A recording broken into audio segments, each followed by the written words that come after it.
నూలు నూలులో శతాబ్దాల గౌరవం, పట్టు పరంపరకు ప్రతీక, సంప్రదాయానికి శాశ్వత చిరునామా సఖీ.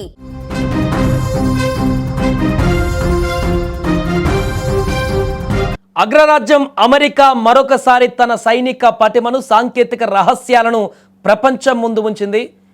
మీరు వింటున్నటువంటి వార్త ఇప్పుడు పెద్ద సెన్సేషన్ వార్తగా మారబోతుంది ప్రపంచవ్యాప్తంగా. ఎందుకంటే ఇరాన్ సుప్రీం లీడర్ ఖమేనీ హతమొందించడానికి అమెరికా వాడినటువంటి సాంకేతిక టెక్నాలజీ అనేది ఇప్పుడు ప్రపంచవ్యాప్తంగా సంచలనంగా మారుతుంది. అధికారికంగా ఇంకా ఈ వార్త బయటికి రాకపోయినా మనకు అందుతున్నటువంటి సమాచారం మేరకు ప్రాథమికంగా ఇరాన్ సుప్రీం లీడర్ అలీ ఖమేనీని లక్ష్యంగా చేసుకొని జరిపినటువంటి భారీ వైమానిక దాడుల వెనుక ఒక అదృశ్య శక్తి ఉందన్నటువంటి వార్త అంతర్జాతీయ స్థాయిలో ప్రకంపనలు సృష్టిస్తుంది.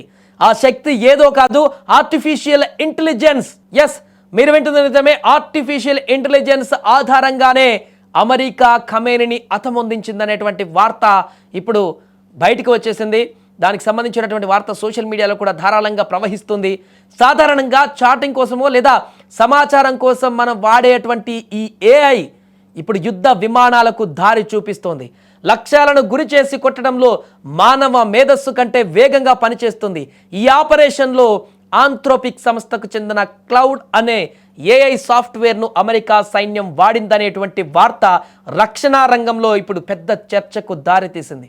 ఇది ఎంతవరకు నిజమనేది ఇంకా బయటికి రానప్పటికీ ప్రాథమికంగా ఈ యొక్క సమాచారం మేరకు, బయటికి చెప్తున్నటువంటి సమాచారం మేరకు, అక్కడ కొన్ని సోషల్ మీడియాలో వ్యక్తమవుతున్నటువంటి వార్తా కథనాల మేరకు ఏఐని అమెరికా ఉపయోగించి ఖమేనీని హతమొందించింది అనేటువంటి వార్త ఇప్పుడు బయటకు వచ్చేసింది. విషయం ఏంటంటే ఈ సాంకేతిక యుద్ధం కేవలం ఇరాన్తోనే కాదు, అమెరికా లోపల వైట్ హౌస్ మరియు పెంటగాన్ మధ్య కూడా నడుస్తోంది.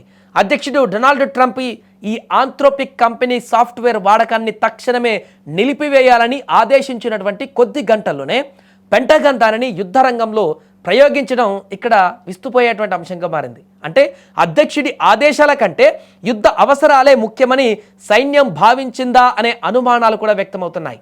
వాల్ స్ట్రీట్ జర్నల్ నివేదిక ప్రకారం ఇరాన్ దాడుల సమయంలో శత్రువుల కదలికలను కనిపెట్టడానికి, బాంబులు ఎక్కడ వేయాలో నిర్ణయించడానికి మరియు యుద్ధం వల్ల కలిగే నష్టాన్ని ముందే అంచనా వేయడానికి ఈ క్లౌడ్ ఏఐ టూల్ను అమెరికా సెంట్రల్ కమాండ్ విరివిగా ఉపయోగించినట్టుగా తెలుస్తోంది. అయితే ఈ కథలో అసలు twist Anthropic company CEO Dario Amodei రూపంలో ఉంది. తన ఏఐ మోడల్స్ను సైనిక అవసరాల కోసం, ముఖ్యంగా ప్రాణ నష్టం కలిగించే పనుల కోసం వాడకూడదని ఆయన భీష్మించుకొని కూర్చున్నాడట. ఏఐ వినియోగంలో కొన్ని నైతిక విలువలు ఉండాలని, వాటిని అతిక్రమించేలా సైనిక కార్యకలాపాలలో వాడడానికి తాను అనుమతించబోనని ఆయన స్పష్టం చేశాడట.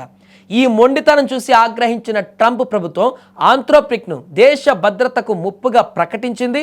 ఆ సంస్థతో ఉన్న సుమారు $200 మిలియన్ కాంట్రాక్ట్లను కూడా రద్దు చేసేందుకు కూడా వెనకాడడం లేదు. ప్రస్తుతం అమెరికా రక్షణ శాఖ ఒక చిక్కుముడిలో పడింది. ఒకవైపు ఆంథ్రోపిక్ పెడుతున్న నిబంధనలు నచ్చక ఎలన్ మస్క్ చెందినటువంటి XAI లేదా ఓపెన్ AI వైపు వెళ్లాలని కూడా చూస్తుంది. కానీ సైనిక వ్యవస్థలో ఇప్పటికే వేల కోట్ల డేటాతో పాతుకుపోయినటువంటి క్లౌడ్ ఏఐని ఒక్కరోజులో మార్చడం అసాధ్యం. కొత్త సాఫ్ట్వేర్ను ప్రవేశపెట్టడానికి నెలల సమయం పడుతుంది. అందుకే ట్రంప్ వద్దని చెప్పినా తప్పనిసరి పరిస్థితులలో పెంటగాన్ ఇంకా పాత సాఫ్ట్వేర్ని వాడుతూ ఖమేనీ వంటి కీలక లక్ష్యాలను వెంటాడుతుంది. టెక్నాలజీ అనేది కేవలం సౌకర్యం మాత్రమే కాదు, అది ఆధునిక యుద్ధాలలో ప్రాణాధారమని ఈ ఘటన నిరూపిస్తుంది. ఇరాన్ గడ్డపైన జరిగిన ఈ దాడిలో భవిష్యత్తులో యుద్ధాలు ఎలా ఉండబోతున్నాయో చెప్పడానికి ఒక చిన్న ఉదాహరణగా మాత్రమే ఇప్పుడు కనిపిస్తుంది. ఏదేమైనా కూడా నేరుగా యుద్ధ రంగాలలో ఏఐ టెక్నాలజీ కూడా ఉపయోగము ఉంది అని తెలిసినటువంటి సందర్భంలో రాబోయే రోజులలో యుద్ధ వాతావరణ పరిస్థితులు ఏ రకంగా మారబోతున్నాయి అనే దానికి ఒక సంకేతంగా మనకిది కనిపిస్తుంది.